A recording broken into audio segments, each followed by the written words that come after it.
ಸ್ನೇಹಿತರೆ ನಮಸ್ಕಾರ. ನಮಸ್ಕಾರ ಸರ್. ನಮಸ್ಕಾರ ಸರ್, ಇತ್ತೀಚೆಗೆ ಚಳಿಗಾಲ ಅಧಿವೇಶನದಾಗ ನಿಮ್ಮ ಸೆಂಟ್ರಲ್ ಗೌರ್ಮೆಂಟ್ ಅದಾವ್ರು ಸರ್, ಮಹಾತ್ಮ ಗಾಂಧಿ ಉದ್ಯೋಗ ಖಾತ್ರಿ ಯೋಜನೆ ಹೆಸರು ಬದಲಿಸಿದ್ರು ಸರ್. ಅದೇನು VBG ರಾಮ್ಜಿ ಅಂತ ಹೆಸರು ಬದಲಾಯಿಸಿದ್ರು.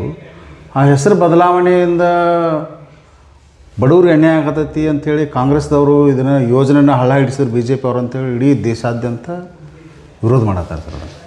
ಆ ಕಾಯ್ದೆ ತಂದದಕ್ಕಾಗಿ ಕರ್ನಾಟಕ ಸರ್ಕಾರದವರು ಈ ಬಗ್ಗೆನ ವಿಶೇಷ ಅಧಿವೇಶನನ ಒಂದು ತೆಗೆದುಬಿಟ್ರು, ಕರೆದುಬಿಟ್ರು. ಈ ಬಗ್ಗೆ ಏನು ಹೇಳ್ತಾರೆ? ಯಾಕಂದ್ರೆ ಈ ಗೊಂದಲ ಏನು, ಈ ಉದ್ಯೋಗ ಖಾತ್ರಿ ಮಹಾತ್ಮ ಗಾಂಧಿ ಅನ್ನೋ ಹೆಸರು ಯಾಕೆ ತೆಗೆದ್ರಿ, ಇದ್ಯಾಕೆ ಹೊಸ ಹೆಸರು ಇಟ್ರಿ, ಅದೇ ಹೆಸರು ಇದ್ರೆ ನಡೀತಿರ್ಕಿಲ್ಲೇನ, ಮಹಾತ್ಮ ಗಾಂಧಿ ನಮ್ಮ ದೇಶದ ಅಸ್ಮಿತೆ ಹೌದು ಅಲ್ಲೋ ಅನ್ನೋ ಪ್ರಶ್ನೆ ಸಾರ್ವಜನಿಕರುಗಳಲ್ಲಿ ಎದ್ದಿರುವಂಥದ್ದು. ಈ ಬಗ್ಗೆ ನೀವು ಏನು ಹೇಳ್ತೀರಿ? ದ್ರಾವಿಡ ಭಾರತ ವಾಹಿನಿಗೆ ಮೊದಲನೇದಾಗಿ ಮತ್ತು ಅದರ ವೀಕ್ಷಕರಿಗೆ ಮತ್ತು ಸಂಪಾದಕರಿಗೆ ನಿಮಗೂ ಕೂಡ ನಾನು ನಮಸ್ಕಾರಗಳನ್ನು ತಿಳಿಸ್ತೇನೆ. ಒಂದು, ಕಾಂಗ್ರೆಸ್ಸು ಹತಾಶೆಯಾಗಿದೆ. ಹೀಗಾಗಿ ಕೇಂದ್ರದಲ್ಲಿ ನಾವು ಜಾರಿಗೆ ತಂದಿರತಕ್ಕಂಥ VBG ರಾಮ್ಜಿ ಕಾನೂನನ್ನು ವಿರೋಧ ಮಾಡಿ ಅಧಿವೇಶನ ಕರೆದಿರುವಂಥದ್ದು ತಾವೆಲ್ಲ ಗಮನಿಸಿದ್ದೀರಿ.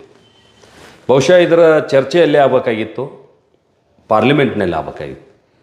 ಆದರೆ ಅವರು ಇದನ್ನು ಪಾರ್ಲಿಮೆಂಟ್ನಲ್ಲಿ ಚರ್ಚೆ ಮಾಡಲಾರದೆ ಕರ್ನಾಟಕದ ವಿಧಾನಸಭೆಯಲ್ಲಿ ಚರ್ಚೆ ಮಾಡ್ತಾಯಿದ್ದಾರೆ. ಇದು ಎಷ್ಟು ಸರಿ ಅನ್ನುವಂಥದ್ದು ಒಂದೇ ಪ್ರಶ್ನೆ. ಎರಡನೇದ್ದು, ಈ ಕಾನೂನು, ಹೊಸ ಕಾನೂನನ್ನು ನಾವೇನು ಜಾರಿಗೆ ತರಲಿಲ್ಲ. ಹಳೆ ಕಾನೂನಿಗೆ ಏನೇನು ಬದಲಾವಣೆ ಆಗಬೇಕಾಗಿತ್ತು ಆ ಬದಲಾವಣೆಗಳನ್ನು ನಾವು ತಂದಿದ್ದೀವಿ. ಆ ಬದಲಾವಣೆಗಳೆಲ್ಲವೂ ಕೂಡ ಬಡವರಿಗೆ ಪೂರಕ ಆಗಿದಾವೆ, ಪಂಚಾಯತ್ ವ್ಯವಸ್ಥೆಗೆ ಪೂರಕ ಆಗಿದೆ. ಅದು ಯಾವುದೇ ಡಿಸ್ಟರ್ಬೆನ್ಸ್ ಇಲ್ಲದ ಒಳ್ಳೆಯ ಒಂದು AI ತಂತ್ರಜ್ಞಾನದ ಮೂಲಕ ಇನ್ನಷ್ಟು ಹೆಚ್ಚು ಜನರಿಗೆ ಹತ್ತಿರ ಆಗ್ತಕ್ಕಂಥ ಯೋಜನೆ ನಾವು ಜಾರಿಗೆ ತಂದಿದ್ದೀವಿ. ಆದರೆ ವಿನಾಕಾರಣ ಕಾಂಗ್ರೆಸ್ನವರು ಕೇವಲ ಮಹಾತ್ಮ ಗಾಂಧಿ ಹೆಸರು ಬದಲಾವಣೆ ಮಾಡಿದರು, ಭಾಳ ಅನ್ಯಾಯ ಮಾಡಿದರು ಅನ್ನುವಂಥದ್ದನ್ನು ಎಮೋಷ್ನಲ್ ಆಗಿ ಜನರನ್ನು ಎತ್ತಿ ಕಟ್ತಕ್ಕಂಥ ಕೆಲಸ ಮಾಡ್ತಾಯಿದೆ. ಅದರಿಂದ ನಾನು ಹೇಳಲಿಕ್ಕೆ ಬಯಸ್ತೇನೆ, ಈ ಕಾನೂನು 1970ರಿಂದ ಒಂದು ಯೋಜನೆಯಾಗಿತ್ತು. ಮೊದಲ ಇದು ಕಾನೂನಲ್ಲ, ಸರ್ಕಾರದ ಒಂದು ಯೋಜನೆಯಾಗಿ ಪ್ರಾರಂಭ ಆಗಿತ್ತು. ಎಲ್ಲಿ ತನಕ? 2005 ತನಕ. ಮತ್ತು ಕಾನೂನಿಗೂ ಕೂಡ ಕಾಲಕ್ಕೆ ಹೆಸರು ಬದಲಾವಣೆ ಹಾಕೋದು ಬಂದವು. ಹೆಂಗಂತ ಹೇಳಿದ್ರೆ, ಪ್ರಾರಂಭದಲ್ಲಿ ಇದು ಗ್ರಾಮೀಣ ಉದ್ಯೋಗ ಕಾರ್ಯಕ್ರಮ ಅಂತಿತ್ತು. ಅದಾದಮೇಲೆ ಭೂ ರೈತರಿಗೆ ಉದ್ಯೋಗ ಕಾರ್ಯಕ್ರಮ ಅಂತ ಬಂತು. ಅದಾದಮೇಲೆ ಜವಾಹರ್ ರೋಜ್ಗಾರ್ ಯೋಜನೆ ಅಂತ ಬಂತು. ಅದಾದಮೇಲೆ ಕೂಲಿಗಾಗಿ ಕಾಳು ಅಂಥೇಳಿ ಯೋಜನೆ ಪ್ರಾರಂಭ ಮಾಡಿದರು. ಅದಾದಮೇಲೆ ಉದ್ಯೋಗ ಭರವಸೆ ಯೋಜನೆ ಅಂತ ಕೊಟ್ಟರು. ಆಮೇಲೆ ಸ್ವರ್ಣ ಜಯಂತಿ ಗ್ರಾಮ್ ಸ್ವರೋಜ್ಗಾರ್ ಯೋಜನೆ ಅಂತ ಹೆಸರು ಕೊಟ್ಟರು. ಹೀಗೆ ಕಾಲಕ್ಕೆ ಹೆಸರುಗಳನ್ನು ಬದಲಾವಣೆ ಮಾಡ್ತಾ ಈ ಯೋಜನೆ ಜಾರಿಯಲ್ಲಿತ್ತು. ಯಾವಾಗ ಕಾಂಗ್ರೆಸ್ ಪಾರ್ಟಿ ಅಧಿಕಾರಕ್ಕೆ ಬಂತು 2004ರಲ್ಲಿ, ಮನಮೋಹನ್ ಸಿಂಗ್ ಅವರು ಇದೇ ಯೋಜನೆಯನ್ನು ಒಂದು ಆ್ಯಕ್ಟಾಗಿ ಪರಿವರ್ತನೆ ಮಾಡಿದರು. ಏನು ಯೋಜನೆ ಆ್ಯಕ್ಟಾಗಿ ಮಾಡಿದರು? National rural employment generation act ಅಂತ ಬಂತು. ಅಂದರೆ ಕೇವಲ ನರೇಗಾ ಅಂತಿತ್ತು. ನಾವು ಅದನ್ನು ಸ್ವಾಗತ ಮಾಡಿದ್ವಿ. ಆದರೆ ನರೇಗಾಕ್ಕೆ ಮಹಾತ್ಮ ಗಾಂಧಿ ಹೆಸರನ್ನು ಯಾವಾಗ ಸೇರಿಸಿದರು? ಯಾವಾಗ ಲೋಕಸಭಾ ಚುನಾವಣೆಗೆ ಹೋಗಬೇಕಾಗಿತ್ತು 2009ರಲ್ಲಿ, ಅದಕ್ಕಿಂತ ಮುಂಚೆ ಇವರು ಲೋಕಸಭೆಯಲ್ಲಿ ಇದನ್ನು ಆ ಹೆಸರನ್ನು ಸೇರಿಸುವಂಥ ಪ್ರಸ್ತಾಪ ಮಾಡಿದರು. ಹೆಸರು ಸೇರಿಸಿದ್ರಷ್ಟೇ. ಆದರೆ ಈ ಯೋಜನೆಯಲ್ಲಿ ಹಲವಾರು ಗೊಂದಲಗಳಿದ್ದ ಕಾರಣದಿಂದ, ಹಣ ಲೋಪ ಆಗ್ತಾ ಇರುವಂಥ ಕಾರಣದಿಂದ ನಾವು ಕಳೆದ ಡಿಸೆಂಬರದ ಚಳಿಗಾಲದ ಅಧಿವೇಶನದಲ್ಲಿ, ಅಂದರೆ 2025ರಲ್ಲಿ ಭಾಳಷ್ಟು ಮಾರ್ಪಾಡುಗಳನ್ನು ಮಾಡಿದ್ದೀವಿ. ಯಾವಾಗ ಈ ಯೋಜನೆ ಲೋಕಸಭೆಯಲ್ಲಿ ಚರ್ಚೆ ಆಗ್ತದೆ, ಮಸೂದೆ ಚರ್ಚೆ ಆಗ್ತದೆ, ಹಲವಾರು ಅಂಶಗಳನ್ನು ಸೇರಿಸ್ತೀವಿ. ಆ ಎಲ್ಲ ಅಂಶಗಳಿಗೆ ಕ್ರೋಢೀಕರಣ ಮಾಡಿ ಅದಕ್ಕೆ ಪೂರಕವಾಗಿ ಒಂದು ಹೆಸರು ಕೊಡುವಂಥದ್ದು ಸಂಪ್ರದಾಯ ಮೊದಲಿಂದ. ನೀವು ಜವಾಹರ್ ರೋಜ್ಗಾರ್ ಯೋಜನೆ ಇತ್ತಲ್ಲ, ಯಾಕೆ ತೆಗೆದ್ರಿ? ಅದನ್ನು ಗ್ರಾಮೀಣ ಉದ್ಯೋಗ ಖಾತ್ರಿ ಅಂತ ಯಾಕೆ ಮಾಡಿದ್ರಿ? ಅದಕ್ಕೊಂದು ಆ್ಯಕ್ಟ್ ಮಾಡಿದ್ರಿ, ಅದಕ್ಕೆ ಕಾನೂನಿನ ಅಂಶ ಇತ್ತು, ಅದನ್ನು ಪ್ರತಿನಿಧಿತ್ವ ಮಾಡ್ತಿತ್ತು. ಹೀಗಾಗಿಟ್ರಿ. ನಾವು ಕೂಡ ಈಗ ದೇಶ ಸ್ವಾತಂತ್ರ್ಯ ಸಿಕ್ಕು 2047ಕ್ಕೆ ಒಂದು 100 ವರ್ಷ ಆಗ್ತದೆ. ಈ ದೇಶ ಸ್ವಾತಂತ್ರ್ಯ ಸಿಕ್ಕು 100 ವರ್ಷ ಆಗ್ತಕ್ಕಂಥ ಸಂದರ್ಭದಲ್ಲಿ ದೇಶದ ಪ್ರಧಾನಿ ನರೇಂದ್ರ ಮೋದಿ ಅವರ ಕಲ್ಪನೆ ಏನಿದೆ ಅಂದರೆ, ಭಾರತ ಆತ್ಮನಿರ್ಭರ ಆಗಬೇಕು. ಭಾರತ ವಿಕಸಿತ ಆಗಬೇಕನ್ನುವಂಥ ಆಶೆಯನ್ನು ಇಟ್ಕೊಂಡು ಅದಕ್ಕೆ ಪೂರಕವಾಗಿ ನಾವು ಈ ಕಾರ್ಯಕ್ರಮವನ್ನು ಕೊಟ್ಟಾಗ ನಾವು ಅದಕ್ಕೆ ಏನು ಹೆಸರಿಟ್ಟಿವಿ? Viksit Bharat guarantee for Rozgar and Ajeevika mission Gramin ಅಂತ ಇಟ್ಟಿವಿ. ಈ ಎಲ್ಲ ಅಕ್ಷರಗಳಲ್ಲಿ ಒಂದೊಂದು ಶಬ್ದದ ಮೊದಲನೇ ಹೆಸರನ್ನು ತೆಗೆದಾಗ ಇದೇನಾಗ್ತದ? VBG ರಾಮ್ ಜಿ ಆಗ್ತದ. ಕಾಂಗ್ರೆಸ್ನವ್ರಿಗೆ ನೋವಿರೋದು ಎಲ್ಲಿ ಅಂದ್ರೆ ಮಹಾತ್ಮ ಗಾಂಧಿ ಹೆಸರು ತೆಗೆದಿದ್ದಕ್ಕಲ್ಲ, ರಾಮನ ಹೆಸರು ಬಂದಿದ್ದಕ್ಕೆ ಇದಕ್ಕೆ ನೋವು ಪ್ರಾರಂಭ ಆಗಿದೆ ಅವರಿಗೆ. ರಾಮನ ಹೆಸರು ಬಂದ ಮೇಲೆ ಬೆಂಕಿ ಎತ್ತಿದಂಗೆ ಆಗ್ಯದ. ಅವರಿಗೆ ಮಹಾತ್ಮ ಗಾಂಧಿಯವ್ರ ಮೇಲೆ ಪ್ರೇಮ ಇದ್ರೆ ನಾನು ಕೇಳಲಿಕ್ಕೆ ಬಯಸ್ತೇನೆ ತಮ್ಮ ಮೂಲಕ, ನಿಮ್ಮದೇ ಸರ್ಕಾರ ಇದ್ದಾಗ ನೀವು ಅನೇಕ ಯೋಜನೆಗಳನ್ನ ತಂದ್ರಿ. ಸ್ವಾತಂತ್ರ್ಯ ನಂತರ ಮಹಾತ್ಮ ಗಾಂಧೀಜಿಯವರ ಹೆಸರಿಡುವಂಥ ಪ್ರಯತ್ನ ನೀವು ಎಲ್ಲೂ ಮಾಡಲಿಲ್ಲ.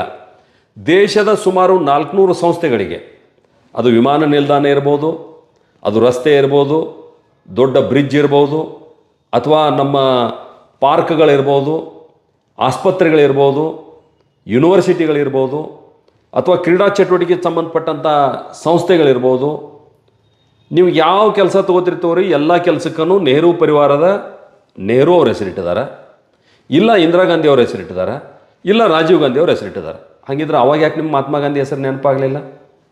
ಈಗಲೂ ಕೂಡ ಸನ್ಮಾನ್ಯ ಸಿದ್ದರಾಮಯ್ಯನವ್ರನ್ನ ಮಾನ್ಯ ಮುಖ್ಯಮಂತ್ರಿಗಳನ್ನ ನಾನು ಪ್ರಶ್ನೆ ಮಾಡ್ತೀನಿ, ಕಾಂಗ್ರೆಸ್ಸಿಗರನ್ನ ಪ್ರಶ್ನೆ ಮಾಡ್ತೀನಿ, ನೀವು ಇಷ್ಟು ದೊಡ್ಡ ಪ್ರಮಾಣ ಮಹಾತ್ಮ ಗಾಂಧಿಯವ್ರ ಮೇಲೆ ಭಾಳ ಕಾಳಜಿ ತೋರಿಸ್ತಾ ಇದ್ದೀರಲ್ಲ, ಹಾಗಿದ್ರೆ ನಿಮ್ಮ ಸರ್ಕಾರ ಅಧಿಕಾರಕ್ಕೆ ಬಂದ ಮೇಲೆ ನೀವು ಕ್ಯಾಂಟೀನ್ ಪ್ರಾರಂಭ ಮಾಡಿದ್ರಿ, ಯಾರ ಹೆಸರಿಟ್ರಿ? ಇಂದಿರಾ ಕ್ಯಾಂಟೀನ್ ಅಂತ ಇಟ್ರಿ. ನೀವು ಅನ್ನಭಾಗ್ಯ ಯೋಜನೆ ಕೊಡ್ತೀವಿ, 10 kg ಅಕ್ಕಿ ಕೊಡ್ತೀವಿ ಅಂತ ಹೇಳಿದ್ರಿ, ನಿಮ್ಮ ಯೋಗ್ಯತೆಗೆ 10 kg ಕೊಡಲಿಕ್ಕಾಗಲಿಲ್ಲ, 5 kg ಕೊಡ್ತಾ ಇದ್ದೀರಿ. 5 kgನೂ ಈ ನೀವು 30 ತಿಂಗಳಾಯ್ತು ಅಧಿಕಾರಕ್ಕೆ ಬಂದು, 30 ತಿಂಗಳಲ್ಲಿ ಕೇವಲ 11 ತಿಂಗಳು ಮಾತ್ರ ಕೊಟ್ಟಿದ್ರಿ 5 kg ಅಕ್ಕಿ. ಈಗ ಅದನ್ನು ನಿಲ್ಲಿಸಿ ನೀವು ಕಿಟ್ ಕೊಡ್ತೀವಿ ಅಂತ ಹೊಂಟಿರಿ. ಮಹಾತ್ಮ ಗಾಂಧಿ ಕಿಟ್ ಅಂತಿಟ್ರೆ ಹೆಸರು? ಫುಡ್ ಮಿನಿಸ್ಟರ್ ಅನೌನ್ಸ್ ಮಾಡಿರಲ್ಲ ಇತ್ತೀಚೆಗೆ, ಇಂದಿರಾ ಕಿಟ್ ಅಂತ ಅನೌನ್ಸ್ ಮಾಡಿದ್ರು. ಹಾಗಿದ್ರೆ ನಿಮ್ಮ ಕೈಯಾಗ ಯೋಜನೆ ಇದ್ದಾಗ ನೀವು ಮಹಾತ್ಮ ಗಾಂಧೀಜಿಯವ್ರ ಹೆಸರು ನೆನಪಾಗಲಿಲ್ಲ ನಿಮಗೆ, ಅವ್ರ ಮೇಲೆ ಪ್ರೀತಿ ಇದ್ದಿಲ್ಲ ಇಲ್ಲಿ ನಿಮ್ಗೆ. ನೀವು ಯಾರು ಹೆಸರಿಟ್ರಿ? ಇಂದಿರಾ ಗಾಂಧಿ ಹೆಸರಿಟ್ರಿ. ಅದೇ ಗುಲಾಮಗಿರಿ ಸಂಕೇತ. ಅಂದರೆ ಗಾಂಧಿ ಪರಿವಾರವನ್ನು ಒಪ್ಪಿಸ್ಲಿಕ್ಕೆ, ಯಾವ ಗಾಂಧಿ ಪರಿವಾರ? ನಕಲಿ ಗಾಂಧಿ ಪರಿವಾರ. ಇಂದಿರಾ ಗಾಂಧಿಯನ್ನು ಮಹಾತ್ಮ ಗಾಂಧಿಯವರ ಸಂಬಂಧಿಕರ? ಇಲ್ಲ. ರಾಜೀವ್ ಗಾಂಧಿಯನ್ನು ಮಹಾತ್ಮ ಗಾಂಧಿಯವರ ಮೊಮ್ಮಗನ? ಇಲ್ಲ. ಅವರು ಗಾಂಧಿ ಹೆಸರನ್ನು ಕೂಡ ಕದ್ದಿಟ್ಕೊಂಡಾರ. ಮಹಾತ್ಮ ಗಾಂಧೀಜಿಯವ್ರು ಕೊಟ್ಟಾರ ಸರ್ ಅದನ್ನು. ಮಹಾತ್ಮ ಗಾಂಧೀಜಿಯವ್ರು ಅದನ್ನೇ ಹೇಳ್ತಾ ಇದ್ದೀನಿ. ಫಿರೋಜ್ಗೆ ನನ್ನ ಹೆಸರು ಇಟ್ಕೋದು ಕೊಟ್ಟದಾರ ಅಂತ ಇತಿಹಾಸ ಹೇಳ್ತಾರೆ. ಯಾವ ಇತಿಹಾಸ ಹೇಳ್ತದ್ರಿ? ಸ್ವಾತಂತ್ರ್ಯ ನಂತರ ಗಾಂಧಿ ಅವರ ಹೆಸರನ್ನ ದುರುಪಯೋಗ ಮಾಡ್ಕೋವಂಥ ಪ್ರಯತ್ನ ಮಾಡಿ ಗಾಂಧಿ ಹೆಸರು ಇಟ್ಕೊಂಡ್ರು. ಮಹಾತ್ಮ ಗಾಂಧಿ ಅವರ ಆಶಯಗಳನ್ನು ಈಡೇರಿಸಬೇಕಾಗಿತ್ತಲ್ಲ ಹಂಗಾರೆ ಅವರು. ಮಹಾತ್ಮ ಗಾಂಧಿ ಅವ್ರ ಮೇಲೆ ಪ್ರೀತಿ ಇದ್ರ ಅವ್ರೇನು ಹೇಳಿದ್ರು? ದೇಶಕ್ಕೆ ಸ್ವಾತಂತ್ರ್ಯ ಸಿಕ್ಕ ಮೇಲೆ ಕಾಂಗ್ರೆಸ್ ಪಾರ್ಟಿನ ವಿಸರ್ಜನೆ ಮಾಡಂತ ಹೇಳಿದರು. ಯಾಕಂದರೆ ಕಾಂಗ್ರೆಸ್ ಅನ್ನುವಂಥದ್ದು ಒಂದು ಪೊಲಿಟಿಕಲ್ ಪಾರ್ಟಿ ಅಲ್ಲ, ಅದು ಸ್ವಾತಂತ್ರ್ಯ ಆಂದೋಲನಕ್ಕಾಗಿ ಕಟ್ಟಿದಂಥ ಒಂದು ಸಂಸ್ಥೆ, ಅದನ್ನು ವಿಸರ್ಜನೆ ಮಾಡಂತ ಹೇಳಿದ್ರು. ನೀವು ಮಾಡಿದರೆ? ಮಾಡಲಿಲ್ಲ. ನಿಜವಾಗಿಯೂ ಮಹಾತ್ಮ ಗಾಂಧಿಯ ವಿಚಾರಗಳನ್ನು ಜಾರಿಗೆ ತಂದಿರುವಂಥ ಒಬ್ಬ ವ್ಯಕ್ತಿ ಯಾರಾದರೂ ಇದ್ರೆ ಅದು ಸನ್ಮಾನ್ಯ ನರೇಂದ್ರ ಮೋದಿಯವರು ಅಂತ ಹೇಳಬೇಕಾಗ್ತದೆ. ಮಹಾತ್ಮ ಗಾಂಧಿ ಅವರು ಏನು ಹೇಳಿದರು? ಸ್ವಚ್ಛ ಭಾರತ ಕಲ್ಪನೆ ಇತ್ತು ಅವರಿಗೆ. ನೀವು ಸ್ವಚ್ಛ ಭಾರತ್ ಮಾಡಿದ್ರಿ? ಮಾಡಲಿಲ್ಲ. ಆದರೆ ಮೊದಲ ಬಾರಿಗೆ ದೇಶದೊಳಗೆ ಸ್ವಾತಂತ್ರ್ಯ ಸಿಕ್ಕ ಮೇಲೆ ಪ್ರಧಾನಿ ನರೇಂದ್ರ ಮೋದಿಯವರು ಸ್ವಚ್ಛ ಭಾರತದ ಕರೆಯನ್ನು ಕೊಟ್ಟಾಗ ಇಡೀ ದೇಶದ ಜನ ಎದ್ದು ನಿಂತರು. ಮಹಾತ್ಮ ಗಾಂಧಿ ಕರೆಗೆ ಎಷ್ಟು ಮಹತ್ವ ಇತ್ತು ಅಷ್ಟೇ ಮಹತ್ವವನ್ನು ದೇಶದ ಪ್ರಧಾನಿಗೆ ಕೊಟ್ಟರು. ಇಡೀ ಗಲ್ಲಿಗಳು ಕೂಡ ಸ್ವಚ್ಛ ಆಗಿ ಹೋದವು ಅವತ್ತಿನ ಕಾಲದೊಳಗೆ. ರೈಲ್ವೆ ಯಾವ ರೀತಿ ಹೊಲಸಿತ್ತು, ಇವತ್ತು ಎಷ್ಟು ಕ್ಲೀನ್ ಆಗಿದೆ. ಮತ್ತು ಪ್ರಧಾನಮಂತ್ರಿಯಿಂದ ಹಿಡಿದು ಅತ್ಯಂತ ಕಡೆ ಕಾರ್ಯಕರ್ತನವರೆಗೂ ನಾವೆಲ್ಲ ಕಸಬರಿ ತಗೊಂಡು ಗಲ್ಲಿಗಳನ್ನು ಸ್ವಚ್ಛ ಮಾಡ್ತಕ್ಕಂಥ ಕೆಲಸ ಮಾಡಿದ್ರು. ಅಂದ್ರೆ ಅವರ ಆಶಯವನ್ನು ನಿಜವಾಗಿಯೂ ಫೀಲ್ಡಿಗೆ ತಂದು ಅದನ್ನು ಈಡೇರಿಸುವಂಥ ಕೆಲಸ ನಾವು ಮಾಡಿದ್ದೀವಿ, ನೀವು ಮಾಡಲಿಲ್ಲ. ಮಹಾತ್ಮ ಗಾಂಧಿಯವ್ರ ಕಲ್ಪನೆ ಏನಾಗಿತ್ತು? ಖಾದಿ ಜನಪ್ರಿಯಗೊಳಿಸ್ಬೇಕಂತ ಹೇಳಿದ್ರು ಅವರು, ಸ್ವದೇಶಿ ಅಂತ ಹೇಳಿದರು. ಸ್ವದೇಶಿ ವಿಚಾರಕ್ಕೆ ನೀವು ಏನಾದರೂ ಯೋಚನೆ ಮಾಡಿದರೆ? ಮಾಡಲಿಲ್ಲ. ನಾವು ಸ್ವದೇಶಿ ವಿಚಾರಗಳನ್ನು ಬಿತ್ತಿದ್ದೀವಿ. ನಾವು ಖಾದಿಗೆ ಹೆಚ್ಚು ಉತ್ತೇಜನ ಕೊಟ್ಟಿವಿ. ಪ್ರತಿ ಆಗಸ್ಟ್ 15 ಮತ್ತು ಜನವರಿ 26 ನಾವೆಲ್ಲರೂ ಖಾದಿ ಅಂಗಡಿಗೆ ಹೋಗಿ ಯಾವುದಾದ್ರೂ ವಸ್ತು ಖರೀದಿ ಮಾಡ್ಬೇಕಂತ ಇವತ್ತಿಗೂ ಕರೆ ಕೊಡ್ತೀವಿ. ನಮ್ಮ ಕಾರ್ಯಕರ್ತರು ಹೋಗ್ತಾರೆ, ಆ ದೇಶದ ಜನ ಕೂಡ ಹೋಗ್ತಾರೆ. ನೀವು ಆ ಪ್ರಯತ್ನಗಳನ್ನ ಮಾಡಲಿಲ್ಲ. ಸ್ವದೇಶಿ ವಿಚಾರಕ್ಕೆ ನೀವು ಆದ್ಯತೆ ಕೊಡಲಿಲ್ಲ. ಹೀಗಾಗಿ ನೀವು ಮಹಾತ್ಮ ಗಾಂಧೀಜಿಯವ್ರ ಬಗ್ಗೆ ನಿಜವಾದ ಕಳಕಳಿ ಇಲ್ಲ. ಕೇವಲ ವೋಟ್ ಬ್ಯಾಂಕ್ ಆಗಿ ಮಹಾತ್ಮ ಗಾಂಧಿಯವ್ರನ್ನ ಬಳಸಿಕೊಂಡ್ರೆ ಹೊರತು ಮಹಾತ್ಮ ಗಾಂಧಿಯವ್ರನ್ನ ಯಾವತ್ತೂ ಅವರ ಆದರ್ಶಗಳನ್ನ ನೀವು ಈಡೇರಿಸಲಿಲ್ಲ. ಹೀಗಾಗಿ ಈ ಯೋಜನೆಯಲ್ಲಿ ಇರ್ತಕ್ಕಂಥ ಲೋಪಗಳನ್ನು ಸರಿಪಡಿಸಬೇಕು. ಮತ್ತು ಏನು ಕರ್ನಾಟಕ, ಪಶ್ಚಿಮ ಬಂಗಾಳದಂಥ ರಾಜ್ಯಗಳು ಭಾಳ ದೊಡ್ಡ ಪ್ರಮಾಣದ ಭ್ರಷ್ಟಾಚಾರವನ್ನು ಈ ಯೋಜನೆಯಲ್ಲಿ ಮಾಡ್ತಾಯಿದ್ರು, ಅದನ್ನು ನಿಲ್ಲಿಸೋದಕ್ಕಾಗಿ ನಾವು ಇದರಲ್ಲಿ ಹಲವಾರು ಬದಲಾವಣೆಗಳನ್ನು ತಂದಿದ್ದೀವಿ. ಹೀಗಾಗಿ ಅವರಿಗೆ ಬೆಂಕಿ ಎತ್ತದ, ಅದಕ್ಕಾಗಿ ನಮ್ಮ ವಿರುದ್ಧ ಪ್ರತಿಭಟನೆಯನ್ನು ಅವ್ರು ಮಾಡ್ತಾಯಿದ್ದಾರೆ. ಇಡೀ ಭಾರತದ ತುಂಬ ರೀ, ಅಂದರೆ ಭಾರತ ದೇಶ ತುಂಬ ಬಿ ಜೆ ಪಿ ಸರ್ಕಾರದ ರಾಜ್ಯದ ಆಡಳಿತಗಳದಾವೆ ಸರ್. ಕಾಂಗ್ರೆಸ್ಸನ್ನು ಎಲ್ಲೋ ಕೆಲವಷ್ಟು ಅದಾವೆ. ಭ್ರಷ್ಟಾಚಾರ ನಡೆದ ಇಡೀ ಎಲ್ಲ ರಾಜ್ಯದಲ್ಲಿ ನಡೆದಿರ್ಬೇಕಲ್ರಿ. ನಿಮ್ಮ ಬಿ ಜೆ ಪಿ ಸರ್ಕಾರದಾಗ ನಡೆದೈತಿ, ಅದೇ ಹಂಗೆ ಹೇಳ್ತೀರಿ ನೀವು? ಅಲ್ಲ, ಈ ಪ್ರತಿಭಟನೆ ಯಾರು ಮಾಡ್ತಾ ಇದ್ದಾರೆ? ಕಾಂಗ್ರೆಸ್ದವರು ಪ್ರತಿಭಟನೆ ಮಾಡತ್ತಾರು. ಭ್ರಷ್ಟಾಚಾರ ಅಂದರೆ ಇಡೀ ಭಾರತ ತುಂಬ ಇರುವಂಥ ರಾಜ್ಯಗಳದಾಗ ಅಧಿಕಾರ ಯಾವುದೈತಿ? ಬಿ ಜೆ ಪಿ ಸರ್ಕಾರ ಐತಿ. ಭ್ರಷ್ಟಾಚಾರ ನಿಮ್ಮಲ್ಲಿ ಭ್ರಷ್ಟಾಚಾರ ನಡೆದಿರ್ಬೇಕಲ್ಲ ರೀ. ಅಲ್ಲ, ನಾನು ಅದನ್ನೇ ಹೇಳ್ತಾ ಇದ್ದೀನಿ. ಇವತ್ತು ಈ ಯೋಜನೆಯನ್ನು ವಿರೋಧ ಮಾಡಿ ಪ್ರತಿಭಟನೆ ಮಾಡ್ತಕ್ಕಂಥ ಕರ್ನಾಟಕದಲ್ಲಿ ಕಾಂಗ್ರೆಸ್ ಆಡಳಿತದಲ್ಲಿ ಇರ್ತಕ್ಕಂಥ ಸಂದರ್ಭದಲ್ಲಿ ಸುಮಾರು 670 ಕೋಟಿ ರೂಪಾಯಿ ಭ್ರಷ್ಟಾಚಾರ ಆಗಿದೆ ಅಂಥೇಳಿ CAG ವರದಿ ಹೇಳ್ತದೆ, ನಾನು ಹೇಳ್ತಾ ಇಲ್ಲ. ಎಲ್ಲಿ? ಕರ್ನಾಟಕದಲ್ಲಿ ಕಾಂಗ್ರೆಸ್ಸಿನ ಆಡಳಿತದ ಅವಧಿಯಲ್ಲಿ 670 ಕೋಟಿ ರೂಪಾಯಿಗಳ ಭ್ರಷ್ಟಾಚಾರ ಆಗಿದೆ. ಈ ಉದ್ಯೋಗ ಖಾತ್ರಿ ಹಣವನ್ನು ಲಪಟಾಯಿಸಿದ್ದಾರೆ. ನೀವು ಕೂಡ ಪತ್ರಿಕೆ ಓದಿದ್ದೀರಿ. ಯಾರ್ಯಾರ ಹೆಸರು ಮೇಲೆ ದುಡ್ಡು ತೆಗೆದ್ರು? MLAಗಳ ಹೆಸರು ಮೇಲೆ, MP ಗಳ ಹೆಸರು ಮೇಲೆ, ಸರ್ಕಾರಿ ನೌಕರರ ಹೆಸರು ಮೇಲೆ, ಶಾಲೆಗೆ ಹೋಗ್ತಕ್ಕಂಥ ವಿದ್ಯಾರ್ಥಿಗಳ ಹೆಸರು ಮೇಲೆ, ಇನ್ಕಮ್ ಟ್ಯಾಕ್ಸ್ ಕಟ್ತಕ್ಕಂಥವ್ರ ಹೆಸರು ಮೇಲೆ ಇದನ್ನು ತೆಗಿಬೋದಾ? ಇಷ್ಟೇ ಅಲ್ಲ, ಸತ್ತು ಸ್ವರ್ಗದಲ್ಲಿರ್ತಕ್ಕಂಥ ತೀರಿ ಹೋದವ್ರ ಹೆಸರು ಮೇಲೂ ಕೂಡ ಇವ್ರು ಬಿಲ್ ತೆಗೆದದ್ದು ಉದಾಹರಣೆ ಇದಾವೆ ಕರ್ನಾಟಕದಲ್ಲಿ. ಈ ಯೋಜನೆ ಇರೋದು ಅದಕ್ಕೆ ಯಾರಿಗೆ ಉದ್ಯೋಗ ಇಲ್ಲ ಅವರಿಗೆ ಉದ್ಯೋಗ ಕೊಡಬೇಕನ್ನುವಂಥ ಹಿನ್ನೆಲೆಯಲ್ಲಿ ಈ ಯೋಜನೆಯನ್ನು ಜಾರಿಗೆ ತಂದಿದ್ದಾರೆ. ಆದರೆ ಮಷಿನರಿಯಿಂದ ಕೆಲಸ ಮಾಡಿ ನೀವು ಜನರ ತಂಬನ್ನು ತೊಗೊಂಡು ಅವ್ರ ಪಗಾರು ಕೂಡ ನೀವು ಸರಿಯಾಗಿ ಕೊಟ್ಟಿಲ್ಲ. ಜನರನ್ನ ಇನ್ವಾಲ್ವ್ ಮಾಡ್ತಾ ಇಲ್ಲ ನೀವು ಕಾರ್ಯಕ್ರಮದೊಳಗೆ, ಮಷಿನರಿ ಇನ್ವಾಲ್ವ್ ಮಾಡ್ತಾ ಇದ್ದೀರಿ. ನೀವು ಉದ್ಯೋಗ ಖಾತ್ರಿಯೊಳಗೆ ಮಷಿನರಿ ಹಚ್ಚಬೇಡ ಅಂತ ಅಂತೀರಿ. ಓಕೆ, ನಮ್ದೇನು ತಕರ ಇಲ್ಲ. ಕೆಲವೊಂದು ಬಿರ್ಸಂಥ ಜಾಗದಾಗ ಹಡ್ಡಿದ್ರೆ ಮೊದಲು ಮಷಿನ್ಲೆ ರಿಗ್ಗಿಂಗ್ ಮಾಡಿ ನಂತರ ಅದು ಒಯ್ದು ಮಾತ್ರ ಕೂಲಿ ಜನರು ಒಯ್ಬೋದ್ರಲ್ಲ, ಅವ್ರಿಗೆ ಅಡ್ಡಕ್ಕೆ ಆಗಂಗಿಲ್ಲಲ್ರಿ ಇಲ್ಲಿ ಜನರಿಗೆ. ಈ ಯೋಜನೆ ಇರುವಂಥದ್ದು ಯಾರಿಗೆ ಕೆಲಸ ಇಲ್ಲ ಅವರಿಗೆ ಕೆಲಸ ಕೊಡ್ಬೇಕು ಅನ್ನೋದಕ್ಕೆ ಮಾತ್ರ ಈ ಯೋಜನೆ ಇದೆ. ಡೆವಲಪ್ಮೆಂಟ್ ವರ್ಕ್ ಅಲ್ಲಿದು. ಡೆವಲಪ್ಮೆಂಟ್ಗೆ ಸಂಬಂಧಪಟ್ಟಂಗೆ 28-30 ಇಲಾಖೆಗಳದಾವೆ. ಆ ಇಲಾಖೆಗೂ ಕೂಡ ಹಣ ಹೋಗ್ತದೆ. ಹೀಗಾಗಿ ಅವ್ರು ಕೆಲಸ ಮಾಡ್ತಾರಲ್ಲಿ. ನೀವು ಮಾಡಬೇಕಾದದ್ದೇನು? ಯಾರಿಗೆ ಉದ್ಯೋಗ ಇಲ್ಲ ಅವರಿಗೆ ಉದ್ಯೋಗ ಕೊಡುವಂಥ ದೃಷ್ಟಿಯಿಂದ ಈ ಕಾನೂನನ್ನು ಉಪಯೋಗ ಮಾಡ್ಕೋಬೇಕು. ಅದಕ್ಕೆ ಪೂರಕವಾಗಿ ಏನೇನು ಕೆಲಸ ತೊಗೋಬೋದು ಅಂತೇಳಿ ನಾವು ಪಟ್ಟಿ ಮಾಡಿದ್ದೀವಿ. ಆ ಕೆಲಸಗಳನ್ನು ಮಾತ್ರ ತೊಗೋಬೇಕು. ಅದನ್ನು ಹೊರತುಪಡಿಸಿ ನೀವು ಅದರೊಳಗೆ ಭ್ರಷ್ಟಾಚಾರ ಮಾಡುವಂಥದ್ದು ಅಂದರೆ ಕಲ್ಲಪ್ಪ ಮಲ್ಲಪ್ಪ ಅಂಥೇಳಿ 2 ಹೆಸರು ಅದಾವೆ. ಆ ಕಲ್ಲಪ್ಪನ ಮನೆಯಿಂದ ರೋಡ್ ಚಾಲು ಮಾಡಿ ಮಲ್ಲಪ್ಪನ ಮನೆ ತನಕ ಅಂತೇಳಿ ಉದ್ಯೋಗ ಖಾತ್ರಿಯಾಗಿ ತೋರಿಸ್ತೀರಿ. ಇನ್ನೊಂದು ಕಡೆ ಜಿಲ್ಲಾ ಪಂಚಾಯತಿಗೆ ಏನು ತೋರಿಸ್ತೀರಿ? ಮಲ್ಲಪ್ಪನ ಮನೆಯಿಂದ ವಾಪಸ್ ಕಲ್ಲಪ್ಪನ ಮನೆಗೆ ರೋಡ್ ಮಾಡಿದ್ದು ಅಂತ ತೋರಿಸ್ತೀರಿ. ಅಂದರೆ ಓವರ್ಲ್ಯಾಪ್ ಮಾಡಿ ದುಡ್ಡು ತೆಗೆಯುವಂಥ ಕೆಲಸ ಏನು ಮಾಡ್ತಿದ್ರಿ ಅದನ್ನು ತಡೆ ಹಿಡಿಯುವಂಥ ದೃಷ್ಟಿಯಿಂದ ನಾವು ಗತಿಶಕ್ತಿಗೆ ಇದನ್ನು ಲಿಂಕ್ ಮಾಡಿದ್ದೀವಿ. ಹೀಗಾಗಿ AI ತಂತ್ರಜ್ಞಾನ ತಂದಿದ್ದೀವಿ. ಯಾರು ಕೆಲಸಕ್ಕೆ ಬರ್ತಾರ ಅವರು ತಮ್ಮ ಇಂಪ್ರೆಷನ್ ಕೊಡಬೇಕಾಗ್ತದೆ ಮತ್ತು ಯಾರು ಕೆಲಸಕ್ಕೆ ಬರ್ತಾರ ಅವ್ರ ಹೆಸರಿಗೆ ದುಡ್ಡು ಜಮಾ ಆಗಬೇಕಾಗ್ತದೆ. ಇಲ್ಲಿ ತನಕ ಹಂಗಿರಲಿಲ್ಲ. ಹೀಗಾಗಿ ಹಲವಾರು ಬದಲಾವಣೆಗಳನ್ನು ತರೋದ್ರ ಮುಖಾಂತರ ನಾವು ಯೋಜನೆಯನ್ನು ಭ್ರಷ್ಟಾಚಾರ ಮುಕ್ತ ಮಾಡಲಿಕ್ಕೆ ಹೊಂಟಿದ್ದೀವಿ. ಭ್ರಷ್ಟಾಚಾರದ ಖಜಾನೆ ಯಾರು ಮಾಡ್ಕೊಂಡಿದ್ರು ಅವ್ರಿಗೆ ಇದರಿಂದ ನೋವಾಗಿದೆ. ಇದೊಂದು ಬಂಗಾರದ ತತ್ತಿಡು ಕೋಳೆ ಅಂತ ತಿಳ್ಕೊಂಡಿದ್ರು ಈ ಯೋಜನೆಯನ್ನು, ಈ ಕಾನೂನನ್ನು ದುರುಪಯೋಗಪಡಿಸ್ಕೊಂಥವ್ರು ಅವ್ರಿಗೆ ಅದರಿಂದಾಗಿ ನೋವಾಗಿದೆ. ಕೇವಲ ಮಹಾತ್ಮ ಗಾಂಧಿ ಹೆಸರಿನಿಂದ ನೋವಾಗಿಲ್ಲ. ಹೀಗಾಗಿ ಈ ಯೋಜನೆ ಭಾಳ ದೊಡ್ಡ ಪ್ರಮಾಣದಲ್ಲಿ ಜನರಿಗೆ ಅನುಕೂಲ ಆಗ್ತದೆ. ಒಳ್ಳೆ ಸರ್. ಆದರೆ ಇಷ್ಟೆಲ್ಲ ಕರೆಕ್ಟ್ ನೀವೆಲ್ಲ ಹೇಳಿದ್ರಿ. ಕಾಂಗ್ರೆಸ್ ಸರ್ಕಾರದಾಗ ಮಹಾತ್ಮ ಗಾಂಧಿ ಹೆಸರು ಇಡಲಿಲ್ಲ, 400ಕ್ಕಿಂತ ಹೆಚ್ಚು ಸಂಸ್ಥೆಗಳದ್ದು ಅವ್ರ ಹೆಸರು ಇಡಲಿಲ್ಲ.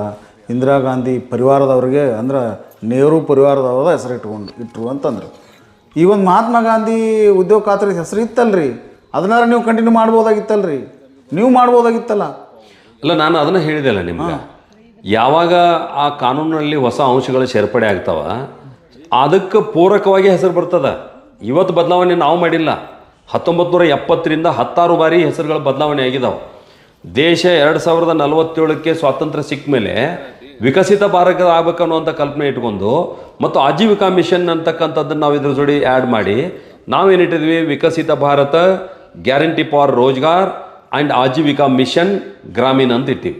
ನೀವು ಅದರ ನಿಕ್ ನೇಮ್ ರಾಮ್ ಅಂತ ಬಂದಿದ್ರಿಂದ ಇವ್ರಿಗೆ ಬೆಂಕಿ ಹತ್ತದ. ಇಲ್ಲ ಕರೆಕ್ಟ್ ರೀ. ನೋಡ್ರಿ, ಕಾಂಗ್ರೆಸ್ದವರು ಈ ದೇಶದಾಗ ಮಹಾತ್ಮ ಗಾಂಧಿ ನೆನೆಸಲಿಲ್ಲ, ಅವ್ರ ಸಂಸ್ಥೆಗೆ ಹೆಸರು ಇಡಲಿಲ್ಲ, ಅವ್ರು ತಮ್ಮ ಪರಿವಾರದ ಹೆಸರು ಇಟ್ಟರು ಅಂತ ನೀವು ಆರೋಪ ಮಾಡ್ತೀರಿ. ಅದ್ರ ಬಗ್ಗೆ ತಕರಾರಿಲ್ಲ.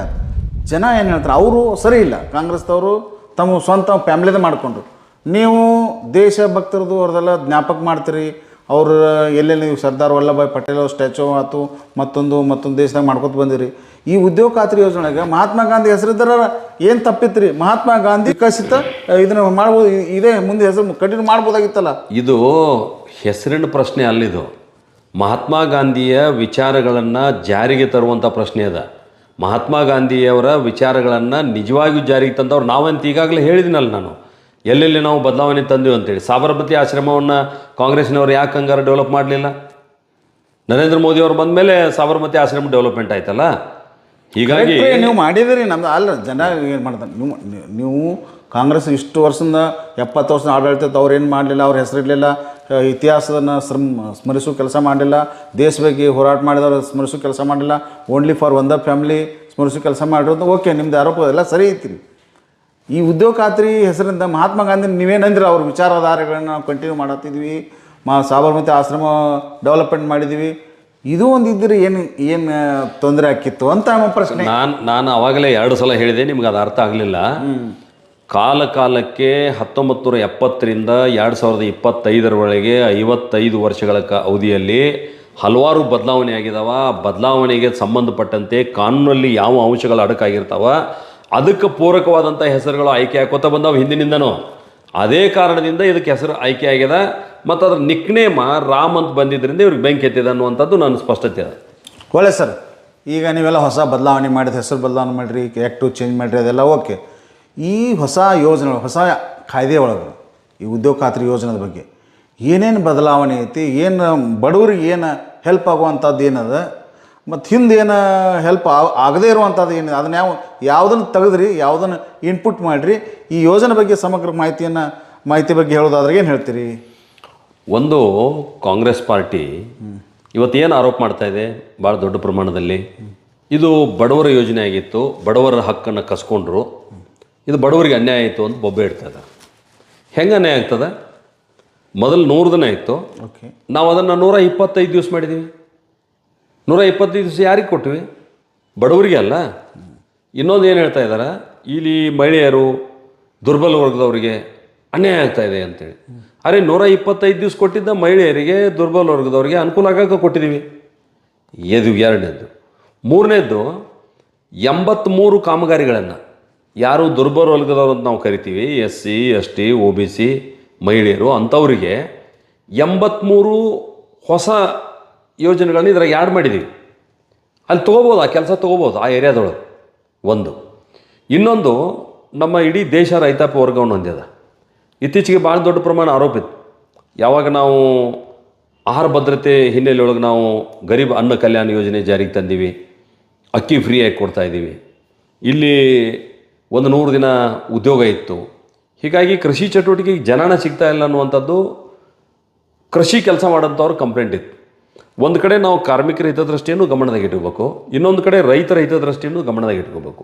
ಹೀಗಾಗಿ ಈ ಹೊಸ ಕಾನೂನಲ್ಲಿ ಏನು ಸೇರಿಸಿದ್ದೀವಿ ಅಂತಂದ್ರೆ, ಸುಮಾರು 167 ಕೃಷಿ ಸಂಬಂಧಪಟ್ಟಂಥ ಚಟುವಟಿಕೆಗಳನ್ನ ನಾವು ಸೇರಿಸಿದ್ದೀವಿ. ಹೆಂಗೆ ಹಿಂದೆ ನಾಲಾ ಬಂಡಿಂಗ್ ಇತ್ತು, ಚೆಕ್ ಡ್ಯಾಮ್ ಇತ್ತು, ಅಥವಾ ನೀವು ಕೃಷಿ ಹೊಂಡ ಇತ್ತು, ದನಗಳ ಶೆಡ್ ನಿರ್ಮಾಣ ಮಾಡುವಂಥದ್ದಿತ್ತು, ದನಗಳಿಗೆ ನೀರು ಕುಡಿಯುವ ತೊಟ್ಟಿ ನಿರ್ಮಾಣ ಮಾಡುವಂಥದ್ದಿತ್ತು. ಆ ಹಿನ್ನೆಲೆಯಲ್ಲಿ ನೀರಾವರಿ ಯೋಜನೆಗೆ ಸಂಬಂಧಪಟ್ಟಂತೆ ಹಲವಾರು ಅಂಶಗಳನ್ನು ನಾವು ಸೇರಿಸಿದ್ದೀವಿ. ಮತ್ತು 167 ಕೃಷಿ ಚಟುವಟಿಕೆಗಳು ಬಂದ ಮೇಲೆ ರೈತರಿಗೂ ಒಂದು ಸಲ ಅನುಕೂಲ ಆಗ್ತದೆ. ಅದರ ಜೊತೆಗೆ ಇನ್ನೊಂದು ಏನು ಮಾಡಿದ್ದೀವಿ, ಒಟ್ಟು ವರ್ಷದ 365 ದಿನಗಳಲ್ಲಿ 125 ದಿನ ನಾವು ಉದ್ಯೋಗ ಖಾತ್ರಿಯನ್ನು ಕೊಡ್ತಾಯಿದ್ದೀವಿ ಒಂದು ಕಡೆ.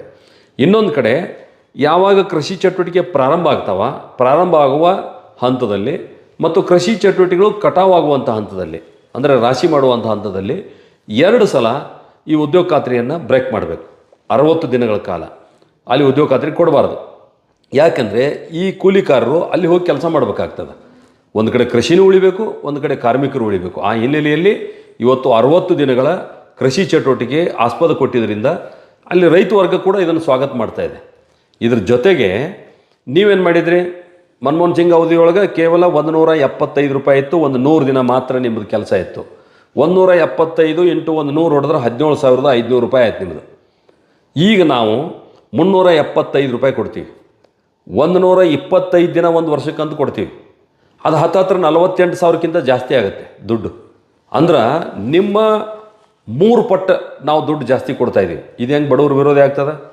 100 ದಿನ ಇದ್ದಿದ್ದು 125 ದಿನ 17,500 ಬರ್ತಾ ಇರೋದು, ಇವತ್ತು 48,000 ರೂಪಾಯಿಗಿಂತ ಹೆಚ್ಚು ನಿಮ್ಗೆ ಹಣ ಸಿಗ್ತದೆ ಕೆಲಸ ಮಾಡೋರಿಗೆ. ಮತ್ತು ನೀವೇನು ಮಾಡ್ತಿದ್ರಿ, 2 ತಿಂಗಳು 3 ತಿಂಗಳು ಪೇಮೆಂಟ್ ಆದ್ರೆ ಆಯಿತು, ಆಗಲಿಲ್ಲ ಅಂದ್ರೆ ಆ ರೀತಿ ಇತ್ತು. ಆದರೆ ಅದನ್ನು ಗ್ಯಾರಂಟಿ ಮಾಡಿದ್ದೀವಿ ನಾವು.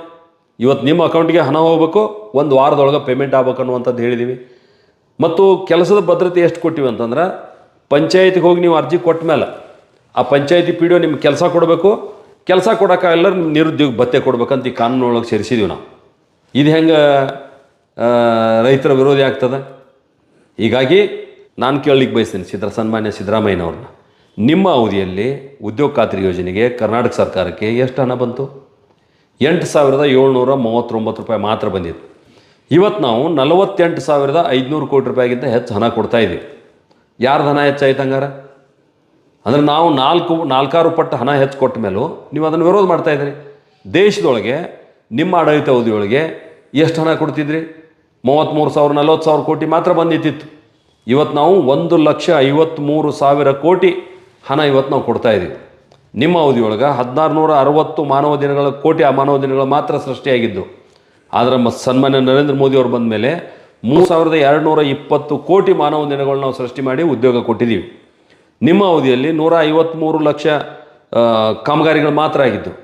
ನಮ್ಮ ಅವಧಿಯಲ್ಲಿ 836 ಲಕ್ಷ ಕಾಮಗಾರಿಗಳನ್ನು ನಾವು ಜಾರಿ ಮಾಡಿದ್ದೀವಿ. ಯಾರು ಹೆಚ್ಚು ಕೊಟ್ಟಂಗೆ ಆಯ್ತಂಗಾರ? ಯಾರು ಬಡವರು ಹೊಟ್ಟೆ ಮೇಲೆ ಹೊಡೆದ್ರು ಅಂತ ಹೇಳ್ತೀರಿ?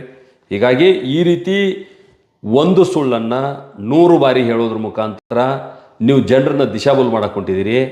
ಮಹಾತ್ಮ ಗಾಂಧೀಜಿಯವ್ರನ್ನ ಭಾಳ ಸಣ್ಣವ್ರನ್ನ ಮಾಡ್ತಾ ಇದ್ದೀರಿ. ಮಹಾತ್ಮ ಗಾಂಧಿ ಹೆಸರು ಇದ್ರಾಗ ಸೇರ್ಪಡೆ ಮಾಡಲಿಲ್ಲ, ಅನ್ಯಾಯ ಆಯಿತು ಅಂತೇಳಿ ನೀವೇನು ಹೇಳಿದಿರಿ? ಮೊನ್ನೆ ಸರ್ಕಾರ ದುಡ್ಡಿನಲ್ಲಿ ಜಾಹೀರಾತು ಕೊಟ್ಟಿದ್ದೀರಿ. ಯಾರು ದುಡ್ಡು ಅದು? ಯಾರಪ್ಪನ ಮನೆ ದುಡ್ಡು ಅದು? ಸಾಮಾನ್ಯ ಜನರ ಬಡವರ ದುಡ್ಡನ್ನು ನೀವು ಕಾಂಗ್ರೆಸ್ ಪಾರ್ಟಿ ಪ್ರಚಾರಕ್ಕೆ ಉಪಯೋಗ ಮಾಡ್ತಾಯಿದ್ದೀರಿ. ಮಹಾತ್ಮ ಗಾಂಧೀಜಿಯವರ ಹೆಸರನ್ನು ಅಲ್ಲಿ ಸೇರಿಸಿದಿರಿ. ಹೀಗಾಗಿ ಮಹಾತ್ಮ ಗಾಂಧಿಯವ್ರನ್ನ ರಾಜಕೀಯ ಕೇಳಿಬಾರ್ದು. ಭಾಳ ದೊಡ್ಡ ಮಹಾತ್ಮ ಅವರು, ಅವ್ರ ವಿಚಾರಗಳನ್ನು ಜಾರಿಗೆ ತರುವಂಥದ್ದನ್ನು ನಾವು ಮಾಡಿದ್ದೀವಿ. ಕೇವಲ ಅವ್ರ ಹೆಸರಿಟ್ಕೊಂಡು ವೋಟ್ ಬ್ಯಾಂಕ್ ಮಾಡ್ಕೊಂಡು ಅದನ್ನು ರಾಜಕಾರಣ ಮಾಡುವಂಥದ್ದನ್ನು ನೀವು ಮಾಡಿದಿರಿ. ಹೀಗಾಗಿ ನೀವು ವಿಧಾನಮಂಡಲ ಅಧಿವೇಶನ ಕರೆದ್ರೆ ಏನು ತಪ್ಪಿಲ್ಲ. ನಾವು ಜನಾರ್ದನ್ ಬಳಿಗೆ ಹೊಂಟಿದ್ದೀವಿ. ಎಲ್ಲ ಜಿಲ್ಲಾ ಕೇಂದ್ರದಾಗ ನಾವು ಈ ರೀತಿಯಾದಂಥ ಜನಜಾಗೃತಿ ಅಭಿಯಾನವನ್ನು ಮಾಡ್ತಾ ಇದ್ದೀವಿ. ಜನರಿಗೆ ನಿಮ್ಮ ಮುಖವಾಡವನ್ನು ಕಳಿಸ್ತಕ್ಕಂಥ ಇರುವಂಥ ಸತ್ಯವನ್ನು ಹೇಳ್ತಕ್ಕಂಥ ಪ್ರಯತ್ನ ನಾವು ಕೂಡ ಮಾಡ್ತಾಯಿದ್ದೀವಿ. ಸರ್, ಇದ್ರಾಗ ಒಂದು ಕೊರೆ ಐತ್ರಿ. ಏನಂದ್ರೆ ರಾಜ್ಯದ ಪಾಲು ಎಷ್ಟೇ ಮಾಡಿರಿ ಉದ್ಯೋಗ ಖಾತ್ರಿ ಯೋಜನೆ ಒಳಗೆ? ಮೊದಲು 90% ಕೇಂದ್ರ ಸರ್ಕಾರ ಕೊಡ್ತಾ ಇದ್ದೀವಿ, 10% ರಾಜ್ಯ ಸರ್ಕಾರಗಳು ಕೊಡ್ತಾ ಇದ್ರು. ಯಾವಾಗ ಈ ಯೋಜನೆಯನ್ನು ದುರ್ಬಳಕೆ ಮಾಡುವಂಥದ್ದು ಪ್ರಯತ್ನಗಳು ನಡೀತು, ಹೀಗಾಗಿ ರಾಜ್ಯ ಸರ್ಕಾರಕ್ಕೂ ಕೂಡ ಜವಾಬ್ದಾರಿ ಇರಬೇಕನ್ನುವಂಥ ಕಾರಣದಿಂದ ನಾವು ಇನ್ನೂ ಹೆಚ್ಚಿಗೆ 30% ರಾಜ್ಯ ಸರ್ಕಾರ ಕೊಡಬೇಕು, 40% ರಾಜ್ಯಗಳು, 60% ನಾವು ಕೇಂದ್ರದವ್ರು ಕೊಡ್ತೀವಿ. ಈಶಾನ್ಯ ರಾಜ್ಯಗಳಿಗೆ ಆ 90% ಹಂಗೆ ಮುಂದುವರೆದದ. ಮತ್ತು ಎಲ್ಲಿ ಕೇಂದ್ರಾಡಳಿತ ಪ್ರದೇಶ ಅದಾವ 100ಕ್ಕೆ 100 ನಾವು ಅದನ್ನು ನಾವೇ ಕೊಡ್ತಾ ಇದ್ದೀವಿ, ಕೇಂದ್ರನೇ ಕೊಡ್ತಾ ಇದೆ. ನೀವು ದಕ್ಷಿಣ ಭಾರತದ ರಾಜ್ಯಗಳಿಗೆ ಮೋಸ ಮಾಡಿದಂಗೆ ಆಗಲಿಲ್ಲ ರೀ ಏನಾರದು? ದಕ್ಷಿಣ ರಾಜ್ಯ ಉತ್ತರ ರಾಜ್ಯ ಸಂಬಂಧ ಇಲ್ಲ ಅಲ್ಲ. ನೀವು ಆ ಕಡೆ ಇದ್ದವ್ರಿಗೆ 90% ಕೊಟ್ಟೆ ಕೊಡತ್ತೀರಿ. ಈಶಾನ್ಯ ರಾಜ್ಯಗಳಿಗೆ ಯಾಕೆ 90% ಕೊಟ್ಟಿವಿ ಅಂದ್ರೆ, ಯಾವ ರಾಜ್ಯಗಳು ಹಿಂದುಳಿದಾವ ಈ ಯೋಜನೆಯನ್ನು ಬಳಸಿಕೊಳ್ಳುವಲ್ಲಿ ಅವ್ರು ಸಫಲರಾಗಿಲ್ಲ, ಅವ್ರು ಸಫಲರಾಗಬೇಕನ್ನೋ ಕಾರಣದಿಂದ ಹಿಂದೆ ಕೊಟ್ಟಿವಿ. ಇಲ್ಲೂ ಕೂಡ ಪಂಚಾಯಿತಿಗಳು, ಈಗ ಕೆಲವು ದೊಡ್ಡ ಪಂಚಾಯಿತಿ ಅದಾವೆ. ನೀವೇನು ಮಾಡ್ತಿದ್ರಿ? ಮೊದಲ ಯಾವ ಪಂಚಾಯಿತಿ ಎಷ್ಟು ಕೊಟ್ರೆ ಅಟ್ಟ ತೊಗೋತಿದ್ರಿ. ನಾವು ಹಂಗೆ ಮಾಡಿಲ್ಲ. ಈ ಸಲ ಯಾರು ಡೆವಲಪ್ಮೆಂಟ್ನಾಗ ಹಿಂದುಳಿದಾವ ಪಂಚಾಯಿತಿಗಳು ಫಸ್ಟ್ ಪ್ರಯಾರಿಟಿ ಅವ್ರಿಗೆ ಕೊಡ್ತೀವಿ. ಒಂದು ವೇಳೆ ಅವ್ರು ಕೊಟ್ಟಿಲ್ಲ ಅಂದ್ರೆ ಯಾರು ಮುಂದೋಗ್ಯಾರ ಅವ್ರಿಗೂ ಕೊಡ್ತೀವಿ. ಆದ್ರೆ ಆದ್ಯತೆ ಹಿಂದುಳಿದವ್ರಿಗೆ ಕೊಡ್ತೀವಿ. ಹೀಗಾಗಿ ಒಟ್ಟು ದೇಶದ ಅಭಿವೃದ್ಧಿ ಆಗ್ಬೇಕನ್ನೋದು ನಮ್ಮ ಕಲ್ಪನೆ. ಯಾವುದೋ ಒಂದು ಭಾಗ ಕರ್ನಾಟಕ ಅಭಿವೃದ್ಧಿ ಆಯಿತು, ಆಂಧ್ರ ಅಭಿವೃದ್ಧಿ ಆಯಿತು, ಉತ್ತರ ಪ್ರದೇಶ ಅಭಿವೃದ್ಧಿ ಆಯಿತು ಅಲ್ಲ. ಈಶಾನ್ಯ ರಾಜ್ಯಗಳು ಕೂಡ ಈ ಒಕ್ಕೂಟ ವ್ಯವಸ್ಥೆಯಲ್ಲಿ ಇರ್ತಕ್ಕಂಥ ರಾಜ್ಯಗಳ. ಹೀಗಾಗಿ ಅವರು ನಮ್ಮ ಸಹೋದರರ, ಅವರು ಡೆವಲಪ್ಮೆಂಟ್ ಆಗ್ಬೇಕು ಅನ್ನುವಂಥ ದೃಷ್ಟಿಯಿಂದ ಯಾರ್ಯಾರು ಬಲಿಷ್ಠ ಅದಾರ ಅವ್ರಿಗೇನು ಕೊಡಬೇಕು, ಯಾರ್ಯಾರು ವೀಕ್ ಅದಾರ ಅವ್ರಿಗೇನು ಕೊಡಬೇಕು ಅನ್ನುವಂಥ ಮಾನದಂಡದ ಆಧಾರ ಮೇಲೆ ಈ ಯೋಜನೆಯನ್ನು ರೂಪಿಸಿದ್ವಿ. ಉತ್ತರ ಭಾರತಕ್ಕೆ ಎಷ್ಟು ಅದಾರ ನಿಮ್ಮದು? ಎಲ್ಲ ಅಲ್ಲೂ ಕೂಡ ಸೇಮ್. ಕರ್ನಾಟಕದಾಗ ಏನದ ಅಲ್ಲೂ ಕೂಡ 60% ಕೊಡ್ತೀವಿ, 40% ಆ ರಾಜ್ಯದವರು ಕೊಡ್ತಾರೆ. ಬಟ್ ಒಂದು ಕಾಂಗ್ರೆಸ್ ಅವ್ರು ಏನು ಹೇಳ್ತಾರೆ ಅಂದ್ರೆ ರೀ, ಅತಿ ಹೆಚ್ಚು ಭಾರತ ಸರ್ಕಾರಕ್ಕೆ ಟ್ಯಾಕ್ಸ್ ಹೋಗೋದು ದಕ್ಷಿಣ ಭಾರತದ ರಾಜ್ಯಗಳಿಂದ ಟ್ಯಾಕ್ಸ್ ಹೋಗ್ತೈತೆ ಟ್ಯಾಕ್ಸ್. ಬಟ್ ಈಗ ಉದ್ಯೋಗ ಖಾತ್ರಿ ಯೋಜನೆ ಅಂತ ಯೋಜನೆಗೆ 30% ನೀವು ಎಕ್ಸ್ಟ್ರಾ ಮಾಡಿದ್ರಿ. ನೀವು ನಿಮ್ಮ BJP ಸರ್ಕಾರ ಬಂದು ಎಕ್ಸ್ಟ್ರಾ ಅಂದ್ರೆ ಕರ್ನಾಟಕ ಸರ್ಕಾರಕ್ಕೆ ಮತ್ತಷ್ಟು ಹೊರೆ ಮಾಡಿಬೋದ್ರಿ. ಕರ್ನಾಟಕ ಸರ್ಕಾರ ಅಂತ ಅಲ್ರಿ, ದಕ್ಷಿಣ ರಾಜ್ಯಗಳಿಗೆ ಮತ್ತಷ್ಟು ಹೊರೆ ಮಾಡಿದ್ರಿ ಅಂತೇಳಿ ಆರೋಪ ಮಾಡ್ತಾರೆ ಅವರು. ನಿಜವಾಗಿಯೂ ಕರ್ನಾಟಕ ಸರ್ಕಾರ ಕೇಂದ್ರದ ಯೋಜನೆಯನ್ನು ಬಳಸಿಕೊಳ್ಳಿ ಸಂಪೂರ್ಣ ವಿಫಲ ಆಗ್ಯದ. ಇವತ್ತು ಉದಾಹರಣೆ ನಿಮ್ಗೆ ಹೇಳ್ಬೇಕಂದ್ರೆ, ಕೇವಲ ಉದ್ಯೋಗ ಖಾತ್ರಿದು ಹೇಳೋದಿಲ್ಲ. ಉದ್ಯೋಗ ಖಾತ್ರಿ ಹೇಳಿದಾಗ ನೀವೇನು ಹೇಳಿದಿರಿ? 60% ಮಾಡಿ ಅನ್ಯಾಯ ಆಗಿದೆ ಅಂತ ಹೇಳಿದ್ವಿ. ಓಕೆ. ನಾವು ಹಿಂದೆ ಜಲ್ ಜೀವನ್ ಮಿಷನ್ಗೆ 60% ಇತ್ತು. ನಾವು ಹೆಚ್ಚು ಮಾಡಿಲ್ಲ, ಕಡಿಮೆ ಮಾಡಿಲ್ಲ. 40% ಹಣ ತುಂಬಿ ಇವ್ರು ಹಳ್ಳಿ ಒಳಗೆ ಕೆಲಸ ಮಾಡಬೇಕು. ಹರ್ ಗರ್ ನಲ್ ಸೆ ಜಲ್ ಅನ್ನುವಂಥ ಕಾನ್ಸೆಪ್ಟ್. ಯಾವ ಹೆಣ್ಮಕ್ಳು ತಲೆ ಮೇಲೆ ನೀರು ಹೊರಬಾರ್ದು ಅಂತೇಳಿ. ಆದ್ರೆ ಹಳ್ಳಿ ಒಳಗೆ ಇವತ್ತು ಪೈಪ್ ಇದ್ದಲ್ಲಿಯೂ ಹಾಡಿ ಹೊಸ ಪೈಪ್ ಹಾಕಿದ್ದಾರೆ, ಕಳಪೆ ಪೈಪ್ ಹಾಕಿದ್ದಾರೆ. ಯಾರ ಮನೆಗೂ ಸರಿಯಾಗಿ ನೀರು ಹೋಗಿ ಮುಟ್ತಾ ಇಲ್ಲ. ಇದನ್ನು ಅಡಿಟ್ ಮಾಡ್ಬೇಕು ಬೇಡ? ಇದು ಕೇಂದ್ರ ಸರ್ಕಾರ ಜವಾಬ್ದಾರಿ. ಕೇಂದ್ರ ಸರ್ಕಾರದ ದುಡ್ಡು ಅಂತ ಸಿಕ್ಕ ಕೂಡಲೇ ಯಾರದೋ ದುಡ್ಡು ಎಲ್ಲಮ್ಮನ ಜಾತ್ರೆ ಮಾಡೋದಲ್ಲ. ಹೀಗಾಗಿ ಅವ್ರಿಗೂ ಕೂಡ ಒಂದು ಜವಾಬ್ದಾರಿ ಇರಬೇಕನ್ನುವಂಥ ಕಾರಣದಿಂದ ಕೇಂದ್ರದ ಯಾವುದೇ ಯೋಜನೆ ಇದ್ದರೂ ಕೂಡ ರಾಜ್ಯ ಸರ್ಕಾರ ತನ್ನ ಪಾಲನ್ನು ಕೊಡಬೇಕಾಗ್ತದೆ. ಹೀಗಾಗಿ ಆ ಪಾಲನ್ನು ಕೊಟ್ಟು ನಿಮಗೆ ನಿಜವಾಗಿಯೂ ಬಡವರ ಬಗ್ಗೆ ಕಳಕಳಿ ಇದ್ದರೆ ಯೋಜನೆಯನ್ನು ಜಾರಿ ಮಾಡಬೇಕಾಗ್ತದೆ. ಒಳ್ಳೆ ಸರ್. ಈಗ ನೀವು ಮಹಾತ್ಮ ಗಾಂಧಿ ಉದ್ಯೋಗ ಖಾತ್ರಿ ಯೋಜನೆ ಹೆಸರು ಬದಲಾವಣೆ ಮಾಡಿರಿ, ಕಾಯ್ದೆ ಒಳಗೆ ಸಾಕಷ್ಟು ಬದಲಾವಣೆ ಮಾಡಿದಿರಿ. ಇದನ್ನು ನೀವು ಡಿಪೆಂಡ್ಸ್ ಮಾಡ್ಕೊತೀರಿ. ಇದು ಬಡವ್ರಿಗೆ ಅನ್ಯಾಯ ಆಗೈತು, ರಾಜ್ಯಗಳಿಗೂ ಅನ್ಯಾಯ ಆಯಿತು ಅಂತೇಳಿ ಕಾಂಗ್ರೆಸ್ ಸರ್ಕಾರ ಇದನ್ನು ವಿರೋಧ ಮಾಡೋದು. ಕಾಂಗ್ರೆಸ್ ಅಂದ್ರೆ ಮತ್ತು ಬೇರೆ ಸ್ವಲ್ಪ ಪ್ರಾದೇಶಿಕ ಪಕ್ಷಗಳು ವಿರೋಧ ಮಾಡೋದು. ಮೇನಾಗಿ ಕಾಂಗ್ರೆಸ್ ಪಕ್ಷ ವಿರೋಧ ಮಾಡತ್ತೈತ್ರಿ. ಈ ಎರಡೂ ಪಕ್ಷಗಳು ಒಬ್ಬರು ನೀವು ಡಿಪೆಂಡ್ಸ್ ಮಾಡ್ಕೋತೀರಿ, ಅವ್ರು ವಿರೋಧ ಮಾಡ್ತಾರೆ. ಹಾಗಾದರೆ ಜನಕ್ಕೆ ಪಬ್ಲಿಕ್ಕಿಗೆ ಈ ಎಲ್ಲ ಯೋಜನೆ ಬಗ್ಗೆ ನೀವೇನು ಹೇಳೋಕ್ಕೆ ಇಷ್ಟಪಡ್ತೀರಿ? ಇಲ್ಲ, ಒಂದು ಕೇಂದ್ರ ಸರ್ಕಾರ ಬಹಳ ಮಹತ್ವಾಕಾಂಕ್ಷೆಯಿಂದ ಇಲ್ಲಿರುವಂಥ ಭ್ರಷ್ಟಾಚಾರಗಳನ್ನು ತಡೆ ಹಿಡಿಲಿಕ್ಕೆ ಮತ್ತು ಬಡವರಿಗೆ ಶಕ್ತಿ ತುಂಬಲಿಕ್ಕೆ ಈ ಕಾನೂನಿನಲ್ಲಿ ಏನೇನು ಬೇಕೆಲ್ಲ ನಾವು ಸೇರಿಸಿದ್ದೀವಿ. ಕೇವಲ ರಾಜಕೀಯ ಉದ್ದೇಶದಿಂದ ಕಾಂಗ್ರೆಸ್ ಪಾರ್ಟಿ ಇದನ್ನು ವಿರೋಧ ಮಾಡ್ತಾ ಇದೆ. ಭಾವನಾತ್ಮಕವಾಗಿ ಮಹಾತ್ಮ ಗಾಂಧಿಯವರ ಹೆಸರು ಹೇಳಿಕೊಂಡು ಜನರನ್ನ ಎತ್ತಿಕಡ್ತಕ್ಕಂಥ ಕೆಲಸ ಮಾಡ್ತಾ ಇದೆ. ನಾನು ಜನರಿಗೆ ವಿನಂತಿಯನ್ನು ಮಾಡ್ತೇನೆ, ಯಾವುದೇ ರಾಜ್ಯ ಸರ್ಕಾರ ಒಕ್ಕೂಟ ವ್ಯವಸ್ಥೆಯಲ್ಲಿದ್ದಾಗ ಕೇಂದ್ರ ಜಾರಿಗೆ ತಂದಂಥ ಕಾನೂನನ್ನು ನೀವು ವಿಧಾನಸಭೆ ಅಧಿವೇಶನ ಕರೆಯೋದ್ರ ಮುಖಾಂತರ ಪ್ರತಿಭಟನೆ ಮಾಡೋದು ಅಕ್ಷಮ್ಯ ಅಪರಾಧ ಆಗ್ತದೆ. ಹೀಗಾಗಿ ಅದರಿಂದ ಜನರಿಗೆ ಹಾನಿ ಆಗ್ತದೆ ಹೊರತು ಆ ಪಾರ್ಟಿಗಳಿಗೆ ಹಾನಿ ಆಗೋದಿಲ್ಲ. ಉದಾಹರಣೆ ನಾನು ಹೇಳಬೇಕಂದ್ರೆ ಪಶ್ಚಿಮ ಬಂಗಾಳದಲ್ಲಿ ಮಮತಾ ಬ್ಯಾನರ್ಜಿಯವರು ಕಿಸಾನ್ ಸಮ್ಮಾನ್ ನಿಧಿಯನ್ನು ನಾನು ಜಾರಿ ಮಾಡೋದಿಲ್ಲ ಅಂತ ಹೇಳಿದರು. ಯಾರಿಗೆ ಹಾನಿ ಆಯಿತು? ನೇರವಾಗಿ ರೈತರಿಗೆ ಹಾನಿ ಆಯಿತು. ಹೀಗಾಗಿ ನಾನು ಸನ್ಮಾನ್ಯ ಸಿದ್ದರಾಮಯ್ಯನವರಿಗೆ ವಿನಂತಿ ಮಾಡ್ತೇನೆ, ಒಕ್ಕೂಟ ವ್ಯವಸ್ಥೆಯಲ್ಲಿ ನೀವು ಕೂಡ ನಿಮ್ಮ ಜವಾಬ್ದಾರಿಯನ್ನು ಅರಿತು ನಡ್ಕೊಳ್ಬೇಕು. ವಿಧಾನಮಂಡಲ ಅಧಿವೇಶನ ಕರೆದು ರಾಜ್ಯಪಾಲರ ಬಾಯಿಯ ಮುಖಾಂತರ ನೀವು ಕೇಂದ್ರ ಸರ್ಕಾರದ ವಿರುದ್ಧ ಹೇಳಿಕೆ ಕೊಡಿಸೋರಿದ್ರಿ. ಅಲ್ಲಿಯೂ ಕೂಡ ನೀವು ರಾಜ್ಯಪಾಲರನ್ನ ಅಡ್ಡಗಟ್ಟುವಂಥ ಪ್ರಯತ್ನ ಮಾಡಿದಿರಿ, ಮ್ಯಾನ್ ಹ್ಯಾಂಡಲ್ ಮಾಡುವಂಥ ಪ್ರಯತ್ನ ಮಾಡಿದಿರಿ. ಇದು ಒಳ್ಳೆಯ ಬೆಳವಣಿಗೆ ಅಲ್ಲ, ಇದು ಸಂಘರ್ಷ ಆಗಬಾರ್ದು. ನಾವು ಸೌಹಾರ್ದಯುತವಾಗಿ ಕೇಂದ್ರ ಸರ್ಕಾರದ ಜೊತೆ ವರ್ತನೆ ಮಾಡೋದ್ರ ಮುಖಾಂತರ ನಮಗೆ ಬಂದಿರತಕ್ಕಂಥ ಪಾಲನ್ನು ಸರಿಯಾಗಿ ಉಪಯೋಗ ತೊಗೊಂಡು ಹೋಗ್ಬೇಕಾಗ್ತದೆ. ಇವತ್ತು ನಾವು ಪಟ್ಟಿ ಮಾಡ್ಬೋದು, ನೂರಾರು ಯೋಜನೆಗಳನ್ನು ಇವತ್ತು ಕೇಂದ್ರ ಕೊಟ್ಟಿರುವಂಥ ಯೋಜನೆಗಳನ್ನು ಸರಿಯಾಗಿ ಸದ್ವಿನಿಯೋಗ ಮಾಡಿಕೊಳ್ಳಾರದೆ ವಾಪಸ್ ಹೋಗಿರುವಂಥದ್ದು ಅನೇಕ ಉದಾಹರಣೆ ಇದಾವೆ. ಹೀಗಾಗಿ ವ್ಯರ್ಥ ರಾಜಕೀಯವಾಗಿ ಕಾಲಹರಣ ಮಾಡಲಾರದೆ ಇವತ್ತೇನಾಗಿದೆ, ಮುಖ್ಯಮಂತ್ರಿಗಳಿಗೆ 136 ಸೀಟ್ ಗೆದ್ದರೂ ಕೂಡ ಅವ್ರ ಕುರ್ಚಿ ಅಲಿಗಾಡ್ತಾ ಇದೆ. ಪ್ರಾರಂಭದ ದಿನದಿಂದ ನೋಡ್ತಾ ಇದ್ದೀವಿ ನಾವು. ಯಾವತ್ತು ಸರ್ಕಾರ ಅಧಿಕಾರಕ್ಕೆ ಬಂತು 2.5 ವರ್ಷದಾಗ ಮುಖ್ಯಮಂತ್ರಿ ಚೇಂಜ್ ಆಗ್ತಾರೆ, 2.5 ವರ್ಷದಾಗ ಮುಖ್ಯಮಂತ್ರಿ ಚೇಂಜ್ ಆಗ್ತಾರೆ ಅಂತ ಹೇಳ್ತಾ ಇದ್ದಾರೆ ಒಂದು ಕಡೆ. ಇನ್ನೊಂದು ಕಡೆಗೆ ಅವ್ರ ಪಾರ್ಟಿಯವ್ರು ಏನು ಹೇಳ್ತಾರೆ, ಮುಖ್ಯಮಂತ್ರಿ ಬದಲಾವಣೆ ಆದರೆ ಕ್ರಾಂತಿ ಆಗ್ತೈತೆ ಅಂತ ಇನ್ನೊಂದು ಕೆಲವು ಜನ ಹೇಳ್ತಾ ಇದ್ದಾರೆ. ಹೀಗಾಗಿ 136 ಸೀಟ್ಗಳನ್ನು ಗೆದ್ದು ಒಂದು ಸುಭದ್ರ ಸರ್ಕಾರ ಕೊಡಬೇಕಾದಂಥ ಮುಖ್ಯಮಂತ್ರಿಗಳ ಕುರ್ಚಿನೇ ಅಭದ್ರ ಆಗ್ಯದ. ಆ ಕುರ್ಚಿನೇ ಅಳಿಗಾಡ್ತಾ ಇದೆ. ಆ ಕುರ್ಚಿ ಕಾದಾಟದೊಳಗೆ ಈ ಯೋಜನೆಯನ್ನು ಇಟ್ಕೊಂಡು ಜನರ ದಿಕ್ಕು ತಪ್ಪತಕ್ಕಂಥ ಕೆಲಸ ಏನು ಅವ್ರು ಮಾಡ್ತಾ ಇದ್ದಾರೆ, ಅದು ಅಕ್ಷಮ್ಯ ಅಪರಾಧದ, ತಪ್ಪದ. ಹೀಗಾಗಿ ನಾವು ಕೂಡ ಜನರ ಬಳಿಗೆ ಹೋಗ್ತಾ ಇದ್ದೀವಿ. ನೀವೇನು ಜನರ ಬಳಿಗೆ ಹೋಗ್ತಾ ಅಂತ ಹೇಳ್ತೀರಿ, ನಾವು ಜನರ ಬಳಿಗೆ ಹೋಗ್ತಾ ಇದ್ದೀವಿ. ನಾವು ಜನರಿಗೆ ಕಾನೂನಿನ ಸಾಧಕ ಬಾಧಕಗಳ ಬಗ್ಗೆ, ಒಳ್ಳೆಯ ಅಂಶಗಳ ಬಗ್ಗೆ ತಿಳಿಸಿ ಹೇಳ್ತೀವಿ, ಜನರ ಮನಸ್ಸು ಗೆಲ್ತೀವಿ. ನೀವೇನು ತಿಪ್ಪರ್ಲಾಗ ಹಾಕಿದರೂ ಕೂಡ ಮುಂದಿನ 2028 ಚುನಾವಣೆಯಲ್ಲಿ ಭಾರತೀಯ ಜನತಾ ಪಾರ್ಟಿ ಅಧಿಕಾರಕ್ಕೆ ಬರೋದು ಸಿದ್ಧ. ನಿಮ್ಮ ಕಚ್ಚಾಟದಲ್ಲಿ ಸರ್ಕಾರ ಅದಕ್ಕಿಂತ ಮುಂಚೆನೇ ಬಿದ್ದು ಹೋದ್ರೂ ಆಶ್ಚರ್ಯ ಪಡಬೇಕಾಗಿಲ್ಲ ಅನ್ನುವಂಥ ಮಾತನ್ನು ಈ ಸಂದರ್ಭದಲ್ಲಿ ಹೇಳಿ, ರಾಜ್ಯದ ಜನ ಈ ಕಾನೂನಿಗೆ ಪೂರಕವಾಗಿದ್ದಾರೆ. ನಾವು ಅವರಿಗೆ ವಿನಂತಿಯನ್ನು ಮಾಡ್ತೇವೆ, ಈ ಯೋಜನೆ ಒಳ್ಳೆಯದಿದೆ, ನರೇಂದ್ರ ಮೋದಿ ಅವರ ಕೈಗಳು ಬಡಿಸಲಿಕ್ಕೆ ತಾವೆಲ್ಲ ನಮಗೆ ಬೆಂಬಲವಾಗಿ ನಿಲ್ಲಬೇಕಂತೇಳಿ ರಾಜ್ಯ ಜನರನ್ನ ನಾನು ವಿನಂತಿ ಮಾಡ್ತೇನೆ. ಒಳ್ಳೆ ಸರ್, ನಿಮ್ಮ ಹೊಸ ಕಾಯ್ದೆಯ ವಿಚಾರಗಳನ್ನು ನಮ್ಮ ಜೊತೆ ಹಂಚಿಕೊಂಡಿದ್ದಕ್ಕಾಗಿ ತಮಗೆ ಧನ್ಯವಾದಗಳು ಸರ್. ನಮಸ್ಕಾರ. ಇಲ್ಲಿ ಒಂದು 100 ಗಂಟೆ ಮಂದಿ ಕುಂತಾರೆ ಪಾಪ. ಯಾವುದಿದು ನೆಲಜಿ ಪಂಚಾಯತಿ ಒಳಗೆ ಏನಂತಂದ್ರೆ ಅವಳು KYC ಹಾಕಿರೂ ಆಗಿಲ್ಲ, 2-4 ಸಲ ಹಾಕಿದಾರೆ ಅಂತ.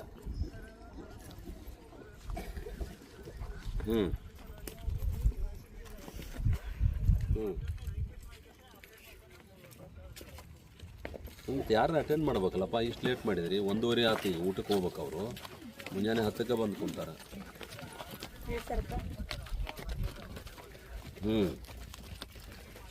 ಬಟ್ ಅವರ ಬರುವತ್ತಂದು ನಿಂತಾರಲ್ಲ ಪಾಪ, ನಾನು ಮುಂದೆ ನಿಂತಾನೆ ಪ್ರವೀಣ್. ಇಲ್ಲ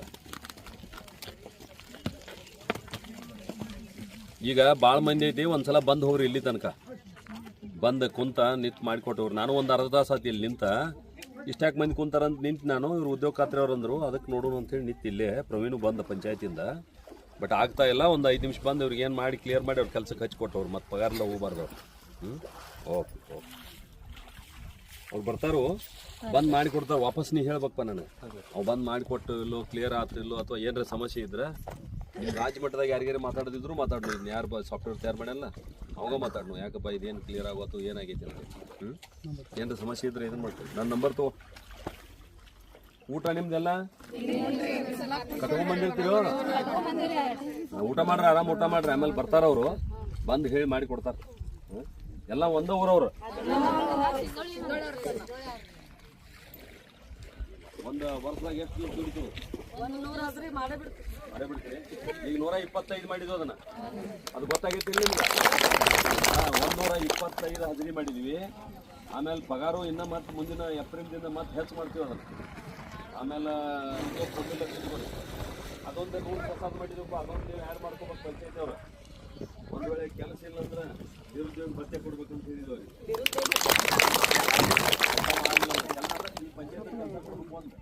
ಕೆಲಸ ಕೊಡ್ಲಿಲ್ಲ ಅಂದ್ರೆ ಖಾಲಿ ಕೊಡಿಸಿ ಆದ್ರೂ ಕೊಡ್ಬೇಕು ಅವ್ರು. ಕೆಲಸ ಕೊಡಬೇಕಂತ ಮಾಡಿದ್ವು. ನಿಮಗೆ ಪಾಪ ತಪ್ಪೈತಿ ಏನು ಕೊಡತ್ತಾರ, ಅವರು ತಪ್ಪು ಮಾಡ್ಯಾರು, ಅದ್ರ ಮಹಾತ್ಮ ಗಾಂಧಿ ಹೆಸರು ತೆಗೆದು ನಿಮ್ಗೇನು ಸಂಬಂಧ ಇಲ್ಲ. ಅದ ಹೆಸರು ಯಾರ್ದಾರು ಇಡುವರಾಕ ನಿಮ್ಗೆ ಕೆಲಸ ಸಿಗಬೇಕು, ಉದ್ಯೋಗ ಹೆಂಗೆ ಸಿಗಬೇಕು, ಪಗಾರ ಮೊದಲು ನೋಡಿ 175 ಐತಿ, 375